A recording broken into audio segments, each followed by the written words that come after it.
The South China Sea is one of the most contested waters in the world, and in the high-stakes chessboard of modern naval power, technology often determines the victor. Now imagine this. A US Navy warship, equipped with state-of-the-art weapons and systems, was navigating these contested waters. Suddenly, a fleet of advanced Chinese unmanned barges surrounds it. These barges, powered by cutting-edge artificial intelligence and engineered for multi-domain warfare, form an intricate blockade. What makes this encounter so significant isn't just the standoff itself. It's the spotlight it puts on China's naval technology and its strategic implications for global military power.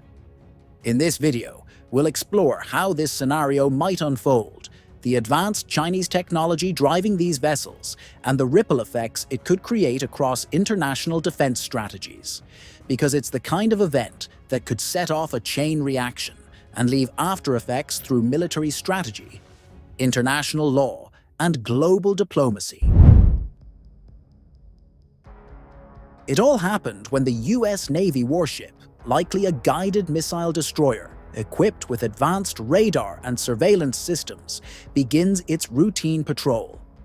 Its mission is to challenge excessive maritime claims by asserting its right to sail through international waters as defined by the United Nations Convention on the Law of the Sea, or UNCLOS. Suddenly, the radar picks up unusual activity. Multiple objects, small and fast-moving, are seen heading toward the warship. These are China's naval barges, unmanned AI-powered vessels programmed for swarm tactics. Their response is quick and straight. The ship's captain immediately orders the crew to full readiness. Defensive systems are activated, and sailors take their stations. From here on, the US will likely justify its presence under international law, while China will claim sovereignty over the waters based on its controversial 9-dash line.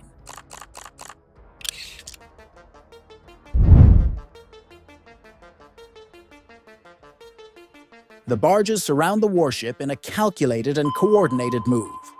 Their goal is clear: to establish dominance without firing a shot.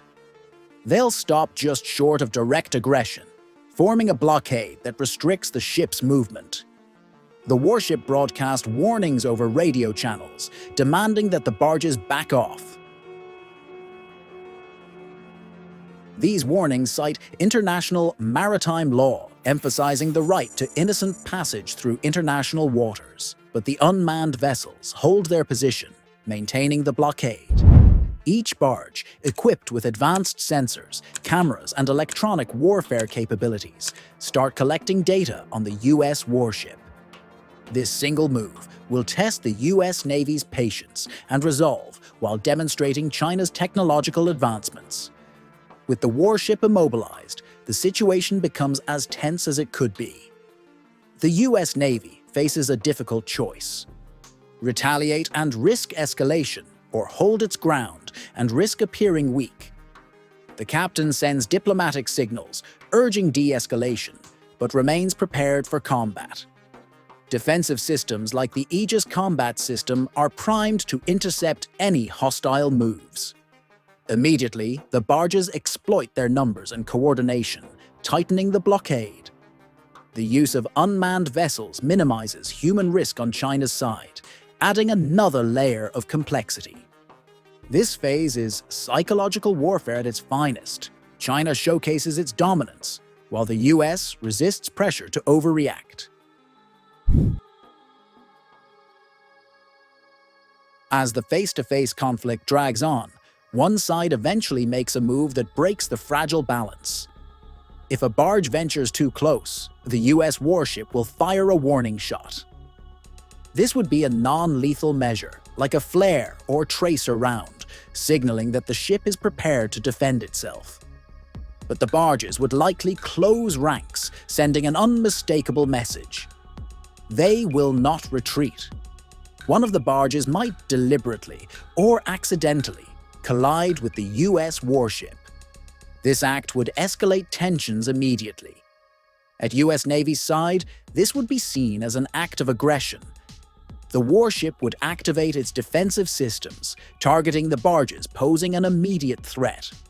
Under the rules of engagement, the US Navy has the right to self-defense against any imminent threat. China, however, can argue that its vessels were defending territorial sovereignty. So, what happens next? If the standoff escalates into active confrontation, the encounter will evolve into a high-stakes battle. The warship might deploy electronic warfare systems to jam the barge's communications or launch close-in weapon systems to neutralize the immediate threats. The barges, designed for swarm attacks, would attempt to overwhelm the warship by attacking from multiple angles simultaneously. This phase would showcase the capabilities of both nations' military technologies.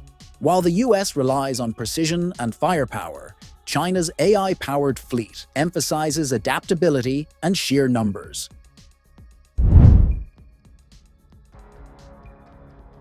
Regardless of the confrontation's outcome, the aftermath will be a diplomatic minefield.